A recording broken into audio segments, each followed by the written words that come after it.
Det är alltid roligt med kunder som har en egen stil och som är väldigt stilmedvetna och måna om hur de har det omkring sig hemma. Vi fick därför en väldigt tydlig bild av vad kunden var ute efter och hur vi kunde spegla huset på bästa sätt i trädgårdsrummet. Husen här i området är snarlika. De ligger på rad och har relativt små trädgårdar. Men bara för att det är en liten tomt betyder det inte att den är lättare att formge för det. Alla tomter har sina unika förutsättningar och kräver lika mycket arbete och tid att formge för att uppnå det bästa resultatet.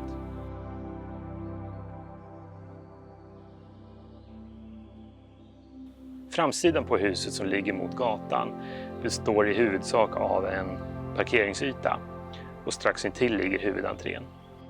I anslutning till parkeringsytan så ligger också en carport som sitter ihop med huset. Den här tar upp rätt stor del av framsidan och fungerar idag som en barriär egentligen mellan framsidan och baksidan. Och det är inte någon nackdel, utan baksidan av den här carporten fungerar som en vägg och rumsavskiljare till den matdelen som ligger där för sociala sammanhang och annat umgänge. I direkt anslutning till huvudentrén så ritade vi in ett trädäck som sedan omsluter huset. Det här trädäcket ritade vi in för att skapa så många sittplatser som möjligt och möjligheter till att fånga solen på så många timmar som möjligt under dagen. I och med att de här sittplatserna då är väldigt exponerade ut från gatan så behövde vi skapa en privat sfär även där. Och dels så hjälper ju häcken till med det som går längs med tomtgräns.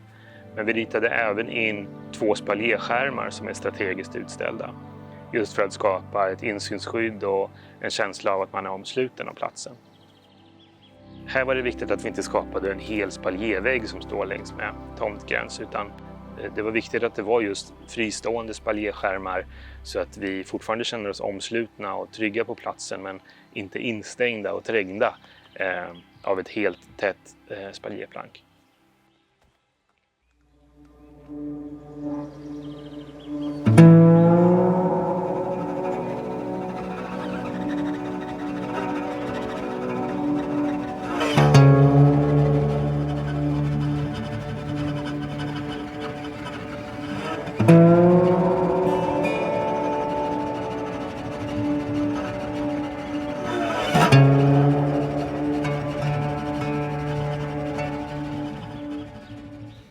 Från början så bestod den här ytan av en enkel gräsmatta bara.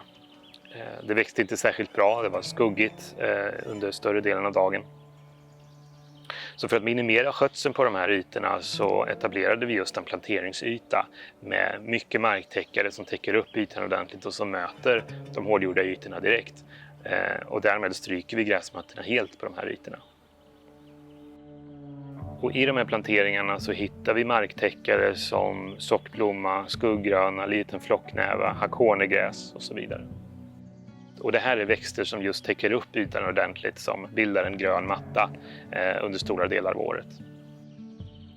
Längs med den östra tomtgränsen så skapade vi även här en stor massiv planteringsyta med marktäckare. Genom de här planteringarna ritade vi in en kantig stengång av granitsten. Formen skulle vara kantig och påminna lite grann om spelet Tetris, som i sin tur skulle ge en effektfull kontrastverkan mot omkringliggande växterna. På baksidan så sparade vi trots allt gräsmattan just för spel och lek. Men vi avslutade gräsmattan på ett strikt sätt med en omslutande stenmur, en blockstensmur av granit. Den här blockstensmuren den håller uppe den mer prunkande planteringen som avslutar tomten, som går ända upp till tomtgräns. För att få till den här vackra planteringen så behövde vi ganska mycket jordmassor, och det var därför stödmuren kom in i bilden, för att hålla uppe de här jordmassorna. Planteringen skapar ett vackert blickfång som omsluter hela ytan på baksidan. Som ett gott komplement till perenner och buskar som finns i planteringen så satte vi spaljéskärmar även där som en kontrastverkan mot växterna. De här spaljéskärmarna fungerar även som ett insynsskydd till grannen som ligger strax bredvid. I den här planteringen så hittar vi en mix av både perenner, buskar och klätterväxter, just för att bilda ett ganska prunkande intryck. Vi hittar arter som blåsvingel, tuvrör, liten flocknäva, gelenia, rysk kornell, glansmiscanthus, lammöron och så vidare. Mitt i planteringen, rakt utanför ett av fönstren på boningshuset, så placerade vi en av våra skulpturer, Tipping Cubes. Och det här är en skulptur där vi fick inspiration från just bostadsområdet runt omkring med de mer kantiga formerna på husen. Men också i kombination med den samtida syn vi har på den perfekta människan och på de fasader som vi kanske håller uppe mot varandra. Tipping Cubes påminner oss om att det är okej att gå sönder då och då. Ingen tycker något annat egentligen, utan det är mänskligt. Och bitarna, de går ju att plocka upp igen. Ställa snyggt och prydligt på det torn som bygger upp oss som människor. Om bitarna är något sargade så är det ändå det som bygger oss som människor och som bygger upp en erfarenhet och ett rikare liv på sikt.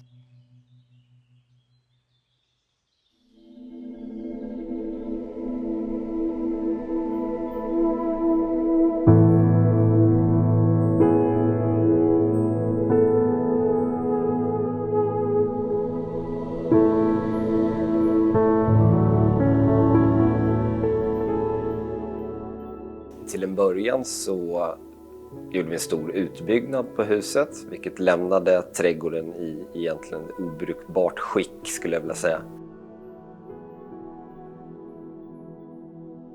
Så att vi hade ju chansen att börja på ruta 1. Det var en plan gräsmatta runt om hela huset. Alla ytor såg exakt likadana ut, vilket gjorde att det skapade för oss ingen dynamik. Vi ville nog inte använda trädgården till så mycket annat än återhämtning för våran del, skulle jag vilja säga. Återhämtning är också en aktivitet visserligen, men vi ville njuta av en trädgård samtidigt som det kanske fanns en viss yta kvar till barnen, eftersom det är någon som någonstans brukar den på ett annat sätt. En plats att ta det lugnt på, och en plats som kanske erbjöd lite olika typer av yta också. Vi valde att anlita en trädgårdsdesigner för att vi kände dels att huset och hela omgivningen förtjänade det. Huset är arkitektritat, trädgården lades väldigt lite tanke bakom, vilket vi kände att nu hade vi chansen och möjligheten när trädgården redan såg ut som den gjorde efter utbyggnaden, och kände att tomten förtjänar precis lika mycket kärlek och omtanke som huset gör. Jag tror definitivt man behöver ta in en trädgårdsdesigner för att egentligen få ihop delarna fullt ut. Jag tror säkert att vi hade kunnat med egen fantasi och de kunskaper man har skapa en fin trädgård. Det är helt övertygad om. Men jag tror att vi hade missat en hel del utav funktionen, hur det ser ut i en trädgård, vad bör finnas, var bör man ha det. Men för att få upp en helhet så tror jag man behöver ett öga som jobbar med det professionellt. Jag är helt övertygad om. Nej, men det blev, jag pratade om visionen till en början, att vi delade den. Arbetet det gick rätt fort. Men ganska fort när det färdigställdes och var klart så förstod vi och fick känslan av att den här visionen var verkligen den rätta. Det har skapat en plats för återhämtning, inte bara för lek för barn, men även en plats för oss att återhämta oss, ta det lugnt, sitta i trädgården, ta en kopp kaffe. Vi kan välja att sätta oss på en annan del av trädgården om vi vill, från spelytorna, för det är det barnen i största utsträckning använder tomten till själva. Men vi kan välja ett eget hörn, en egen vrå, ett eget rum att sitta i fast vi fortfarande är ute. Det upplevde jag inte att det var möjligt tidigare. Jag skulle vilja säga att framsidan är en favorit. Kanske inte det jag tänkte mig på förhand, utan jag tänkte nog mer rumsligheten på de andra delarna såg jag fram emot mest kanske. utan att tänka på att framsidan också skulle bli ett rum. Framsidan är vår norrsida. Vi bor i ett rakt söderläge utifrån baksidan där vi normalt sett spenderar mest tid på. Tidigare så tog vi oss till framsidan men kände oss inte riktigt bekväma då grannen mitt emot såg oss och bilar åkte förbi etc. Så det skapades verkligen ett rum där. En varm sommardag, sättas på framsidan, kan sätta sig direkt på trädäcket och umgås några minuter och bara svalka sig. Jätteskönt. På terrassytorna så fick vi in vegetationen än närmare in på sittplatserna. Detta med hjälp av ett hål i trädäcket där vi placerade ett gulbladigt korstörne, Cleditsia triacanthus sunburst. Det är ett väldigt vackert träd med ett gracilt bladverk och påminner lite grann om ett tropiskt träd. Och det här ger en väldigt härlig kontrast mot det mer kantiga huset och den kantiga pergolan som trädet går upp igenom. Och de ytorna som är mot grannen, där band vi ihop pergola och trädäck med en spaljer i form av armeringsjärn. Där ett engelmansvin klättrar och får täcka upp ytan på sikt. Det övergripande temat här i trädgården det har varit de sociala värdena. Umgänge, plats för sittplatser och samtal och middagar. Därför placerade vi även uteköket i nära anslutning till terrassytorna. Just för att skapa gemenskap mellan lek- och spelytorna, utekök och terrassyta.